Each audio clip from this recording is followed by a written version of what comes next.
최근 반도체 장비주 흐름이 굉장히 강합니다. 원익 IPS가 급등했고 주성 엔지니어링도 코스닥 시장에서 존재감을 크게 키웠습니다. 그리고 그 흐름 안에서 유진테크도 같이 시장의 관심을 받고 있습니다. 12일 장중에도 반도체 장비주가 동반 강세를 보였고 유진테크 역시 장비주 테마 안에서 강한 흐름을 보였습니다. 이번 움직임은 단순히 종목 하나의 문제가 아닙니다. 삼성전자와 SK하이닉스가 강하게 반등했고 미국 반도체 장비주까지 크게 올랐고 글로벌 반도체 장비 시장 확대 전망까지 붙으면서 시장의 시선이 다시 소보장으로 내려온 겁니다. 오늘은 유진테크가 왜 주목받는지, 반도체 업황과 글로벌 경제 흐름 속에서 어떤 의미가 있는지, 그리고 다음 주부터 어떤 기준으로 봐야 하는지 짚어보겠습니다. 먼저 시장 분위기부터 봐야 합니다. 며칠 전까지만 해도 시장은 블랙먼데이 충격으로 크게 흔들렸습니다. 금리 부담, 환율 급등, 중동 리스크, 그리고 반도체 차익 실현이 한꺼번에 겹치면서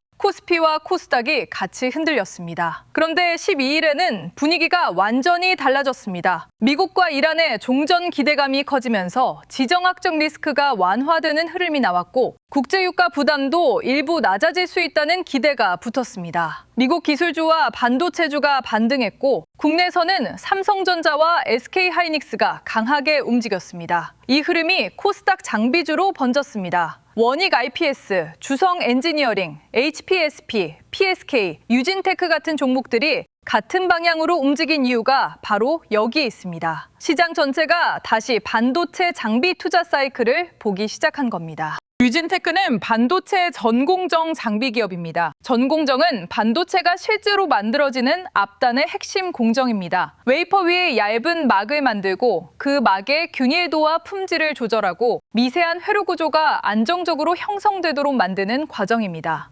유진테크는 이 중에서도 증착 장비 쪽에서 시장이 주목하는 기업입니다. 증착은 반도체 공정에서 굉장히 중요한 단계입니다. 아주 얇은 막을 정확하게 쌓아야 하고 그 막이 균일해야 하며 공정이 미세해질수록 더 정밀한 장비가 필요합니다. 쉽게 말하면요, 반도체가 점점 더 얇고 복잡한 층을 쌓아 올리는 구조로 가고 있는데 그 층을 제대로 쌓게 해주는 장비가 중요해지는 겁니다. AI 반도체와 HBM이 커질수록 좋은 디램이 더 많이 필요해지고 좋은 디램을 만들기 위한 전공정 장비의 가치도 같이 올라갑니다. 유진테크가 장비주 안에서 따로 주목받는 이유는 비램 투자와 연결성이 크기 때문입니다. 요즘 반도체 시장의 핵심은 HBM입니다. HBM은 엔비디아 GPU 옆에서 데이터를 빠르게 공급해주는 고부가 메모리입니다. 그런데 HBM은 후공정과 패키징만 잘해서 완성되는 제품이 아닙니다. 그 안에 들어가는 디램 자체가 좋아야 합니다. 좋은 재료가 있어야 좋은 요리가 나오는 것처럼 좋은 디램이 있어야 좋은 HBM이 만들어집니다. 삼성전자와 SK하이닉스가 HBM과 DDR5, AI 서버용 메모리 생산을 늘리면 전공정 장비 수요도 같이 커집니다. 유진테크는 바로 이 디램 투자 사이클과 맞물려 보는 종목입니다. 메모리 회사들이 고부가 제품 생산을 늘리고 선단 공정 전환을 진행하면 증착 장비와 공정 장비 수요가 따라올 수밖에 없습니다. 유진테크의 최근 흐름은 이 기대가 주가에 반영되는 과정으로 볼 수 있습니다. 글로벌 흐름도 유진테크에 우호적으로 작용하고 있습니다. 미국에서는 KLA, 랩리서치, 어플라이드 머티리얼즈 같은 대표 반도체 장비주들이 크게 움직였습니다. 바클레이즈가 미국 반도체 장비주 목표 주가를 높였고 글로벌 WFE 시장 전망도 크게 상향됐습니다. WFE는 웨이퍼 팹 장비를 뜻합니다. 반도체 공장에서 웨이퍼를 실제로 가공하는 장비들입니다. 노광, 증착, 식각, 세정, 열처리 장비가 모두 여기에 들어갑니다. AI 데이터 센터 투자가 늘고 메모리 회사들이 신규 라인과 선단 공정 전환에 돈을 쓰고 파운드리 업체들까지 클린룸과 장비를 늘리면 WFE 시장은 커질 수밖에 없습니다. 이 흐름은 미국 장비주만의 이야기가 아닙니다. 한국의 전공정 장비주도 같은 사이클 안에서 재평가를 받을 수 있습니다. 유진테크가 최근 시장에서 다시 강하게 언급되는 배경도 이 글로벌 장비 사이클과 연결돼 있습니다. 다만 유진테크를 볼 때는 주성 엔지니어링이나 원익 IPS와 똑같이 보면 안 됩니다. 장비주는 모두 반도체 투자 수혜를 받지만 각 회사의 장비 포트폴리오와 고객사, 수주 인식 시점이 다릅니다. 주성 엔지니어링은 ALD 장비와 고부가 디램 투자 흐름에서 더 강하게 부각됐고, 원익 IPS는 전공정 장비 전반과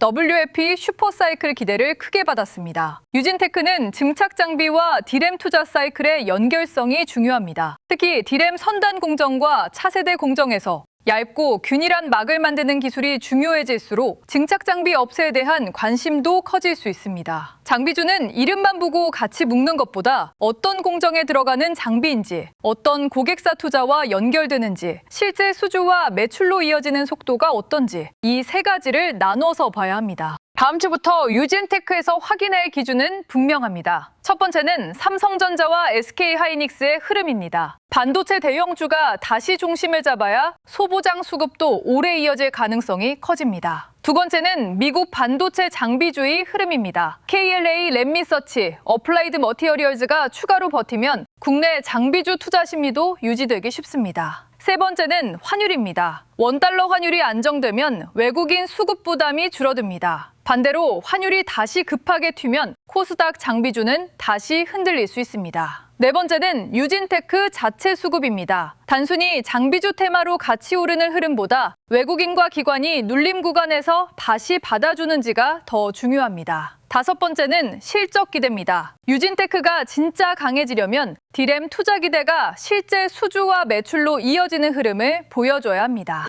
보유자 관점에서는 급등의 추이보다 매수 이유를 다시 확인하는 게 좋습니다. 유진테크를 보유한 이유가 D램 투자 확대, 증착 장비 수요, 반도체 장비 슈퍼사이클이라면 하루하루 등락보다 수주와 실적 연결을 봐야 합니다. 반대로 단기 급등을 보고 들어간 경우라면 가격 기준이 필요합니다. 장비주는 상승할 때 매우 빠르게 움직이지만 차익 실현이 나올 때도 속도가 빠릅니다. 신규 접근자는 추격보다 눌림 확인이 더 중요합니다. 거래량이 줄면서 가격이 버티는지, 주봉상 종가가 안정되는지, 외국인과 기관이 아래에서 다시 받는지 확인해야 합니다. 유진테크는 좋은 위치에 있는 종목입니다. 하지만 좋은 위치에 있는 종목도 좋은 가격과 좋은 타이밍이 따로 있습니다. 결국 14일 유진테크 영상에서 봐야 할 핵심은 반도체 장비주 랠리가 단기 순환매로 끝나는지 아니면 실적 사이클로 이어지는지입니다. AI 반도체와 HBM 수요가 커지고 D램 투자가 확대되고 WFE 시장이 장기 성장 구간에 들어간다면 유진테크 같은 전공정 증착 장비주는 계속 시장의 관심을 받을 수 있습니다. 다만 기대값이 먼저 오르고 실적이 나중에 따라오는 업종이기 때문에 급등 이후 변동성은 반드시 생각해야 합니다. 다음 주부터는 삼성전자와 SK하이닉스의 흐름, 미국 반도체 장비주 흐름, 환율과 금리, 그리고 유진테크의 수급과 실적 기대를 함께 봐야 합니다. 영상 아래 더보기란에서 무료 배포 중인 전자책 코스피 8000의 시대 자료도 함께 확인해 보시면 좋겠습니다. 지금처럼 반도체 대형주와 소부장이 빠르게 순환하는 장에서는 종목 하나의 뉴스보다 돈의 이동 경로를 보는 게 훨씬 중요합니다. 오늘 유진테크 이야기는 여기서 마치겠습니다. 끝까지 시청해 주셔서 감사합니다.